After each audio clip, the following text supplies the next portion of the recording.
Wara 24 siegħa ta' tfittxijiet intensivi, instab il-katafru ta' Neil Zammit, il-ġuvni ta' 20 sena li telef ħajtu traġikament wara li tul il-jum ta' tnejn niżel jodos bin-nifs ma' sieħbu fil-limiti tal-Baħar iċ-Ċaq, iżda ma fetx lura fuċċ il-baħar. Kollox beda meta żagħżugħ niżel jozz bin-nifs flimkien ma' sieħbu Dajter Kassar biex jipprattika l-isport tal-snorkeling, sport li kien jipprattikah kważi kuljum u li kien il-passjoni ta' ħajtu. U mifhum li ż-żewġ żgħażagħ niżlu jozzu bil-ħarpun għal ħabta tal-5 ta' wara nofsinhar. Madankollu, waqt li Kassar tela fil-wiċċ, Neil baqa' ma tfaċċax. Kien hawn li Kassar tela pallajnuna wara li qalbu ħebritu li Neil seta' sapruħu f'diffikultà.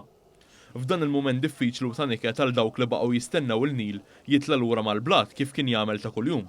One News tkellem ma' nantu Rita Zara Lomax li stqarret magħna li minkejja li dan mhux mument faċli għaliha, tinsab ċerta li n-nebuti tagħha mit jagħmel dak li verament kien iħobb. Tifel tal-affarijiet tiegħu kull ma kellu l-passatemp mill-baħar mitferħan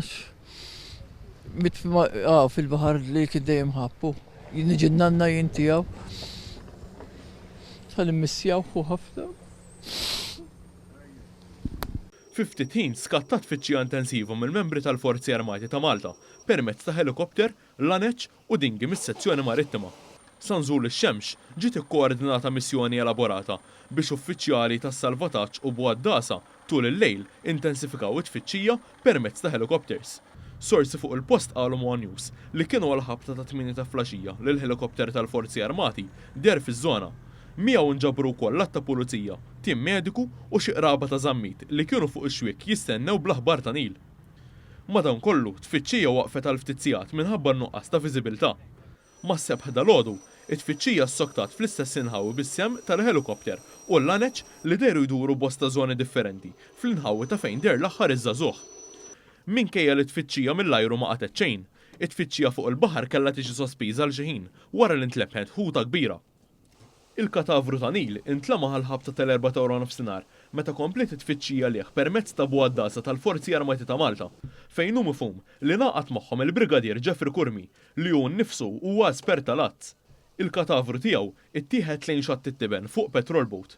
Il-familjari ta' Neil, fosthom Gianpier Camilleri, il-kuġin tal-vittma, kellhom biss kliem ta' tifħir għall-appoġġ li raw mingħand il-forzi tal-ordni ta' pajjiżna. Grazzi kbira tmur il-Forzi Armati u l-Brigadier, is-Sur Jeffrey Kurmi, li bis-saħħa tiegħu tfittxija saret suċċess u grazzi wkoll il-Pulizija. Bella ma sibniex kif taqna ma nisibniex għax kieku ma sibniex il-fejta kienet tkun ikbaru. Dwar il-każ infetħet inkjesta mmexxija mill-Maġistrat tal-Għas Saron Buġejja li ħatar bosta esperti biex jgħinuh fl-investigazzjonijiet waqt li l-Pulizija mill-Assa tan-Naxxar għadha qed tinvestiga l-każ.